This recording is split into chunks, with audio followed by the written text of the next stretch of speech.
Bismillahirrahmanirrahim. Assalamualaikum warahmatullahi wabarakatuh. Izin memperkenalkan diri, nama saya Salman Raja Al-Faruqi, NRP 23 2019 004. Mohon izin kepada Ibu dosen, izin memaparkan tugas ketiga dari mata kuliah penginderaan jauh. Pertama-tama saya ingin menjelaskan apa itu geostationary orbit. Geostationary orbit merupakan satelit yang mengorbit pada ketinggian kurang lebih 36.000 km di atas bumi dan bergerak dengan kecepatan kira-kira 3 km per detik. Secara tidak langsung, satelit tersebut bergerak dengan kecepatan yang sama dengan kecepatan rotasi bumi, sehingga satelit terlihat seolah-olah diam jika dilihat dari permukaan bumi.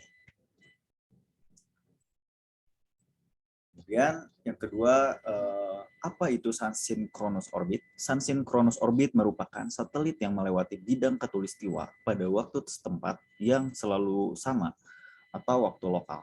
Nilai eksentrisitas dan inklinasi menentukan perkiraan harga sudut ke arah timur setiap harinya secara presisi sesuai dengan pergerakan matahari. Kemudian ada 4 resolusi. Yang pertama saya ingin menjelaskan resolusi spasial. Resolusi spasial merupakan ukuran objek terkecil yang masih bisa dibedakan, dikenali, dan disajikan dari suatu citra foto. Resolusi ini bergantung pada sensor alat yang digunakan saat pengambilan citra atau image, di mana semakin bagus sensor, semakin baik pula resolusi spasial yang didapat. Semakin kecil objek yang direkam, semakin bagus resolusi spasialnya dengan satuan ukuran piksel. Tingkat resolusi pada citra resolusi spasial tinggi berkisar 0,6 sampai 4 meter. Kemudian resolusi spasial menengah berkisar 4 sampai 30 meter. Kemudian resolusi spasial rendah berkisar 30 sampai lebih dari 1000 meter. Kemudian ini adalah contoh citra satelit resolusi spasial.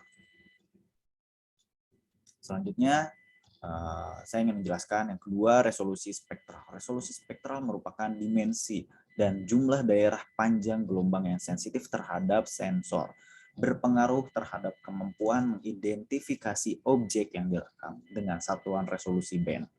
Tingkat resolusi spektral tinggi yaitu kurang dari 220 band. Kemudian resolusi spektral sedang 3 sampai 15 band.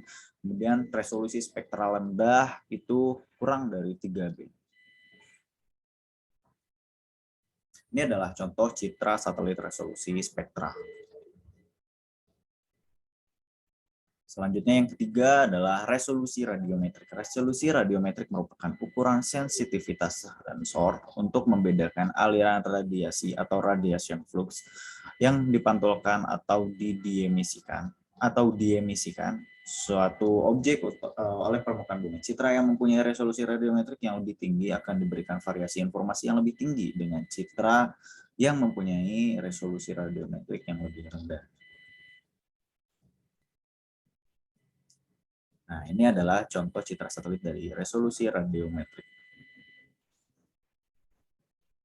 Kemudian yang keempat, resolusi temporal. Resolusi temporal merupakan besar periode perekam yang dapat dilakukan oleh sensor terhadap objek yang sama di lingkungan bumi. Tingkat resolusi pada citra, resolusi tingginya kurang dari 24 jam sampai 3 hari sekali. Kemudian resolusi sedang 4 sampai 16 hari sekali. Kemudian untuk resolusi rendah yaitu lebih dari 16 hari sekali.